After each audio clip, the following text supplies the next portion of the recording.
And now we dig more deeply into a flashpoint issue.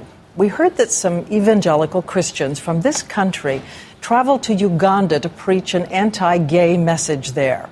And now gays in that country are looking at the possibility of a law that could invoke the death penalty. Is there a connection? Dan Harris traveled to Uganda.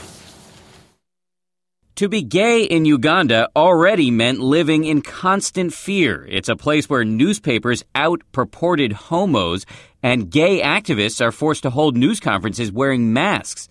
Then into this tinderbox walked American evangelical Scott Lively. The gay movement is an evil institution. The goal of the gay movement is to defeat the marriage-based society. Lively is one of several American Christians who spoke last March at a 3-day event called the Seminar on Exposing the Homosexual Agenda, warning Ugandans that gays target their children. When they see a child that's from a broken home, it's like they have a flashing neon sign over their head. We went to Uganda to investigate what has happened in the aftermath, an extraordinary wave of homophobia. Homosexuality is prohibited here in Uganda. We don't want it. The Ugandan parliament is now considering an anti-homosexuality bill, which calls for death by hanging for some gays and lesbians, and prison for anyone, including parents, who doesn't hand gays over to police. In Africa,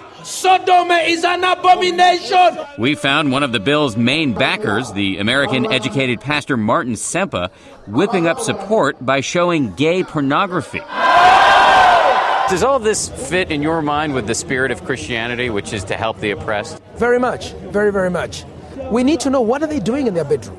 You could play porn between men and women and shock people, too. So his response to that is so graphic, we won't broadcast it here. A few gay Ugandans were brave enough to go on camera to tell us that the American Christians have made their lives much more dangerous. Sometimes I come back home and just sob. I cry. Even though Scott Lively and at least one of his fellow American Christians met with members of the Ugandan parliament while they were here last year, they now say they had nothing to do with and do not support the bill that would put gays to death. You said before that you had no idea that your time in Uganda would be followed by such a draconian, tough law.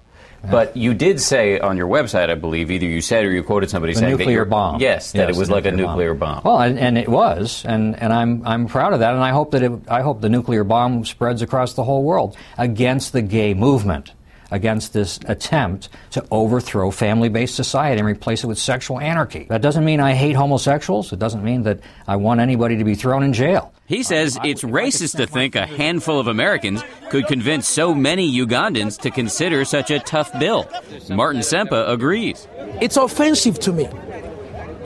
It's offensive to me that every time a black man does something good, you have to say that a white man told us to do it. There's a common theory that the people who have the biggest problems with gays and lesbians have themselves struggled with homosexual urges. No. Have you ever? No. That means everybody who fights terrorism is themselves a terrorist. Are you comparing homosexuality to terrorism? It is sexual terrorism. In the meantime, gay Ugandans, including those whose anguished faces we see and those we cannot, say they cannot believe American Christians traveled all the way here to make their already harrowing existence so much more terrifying. Dan Harris, ABC News, Kampala, Uganda.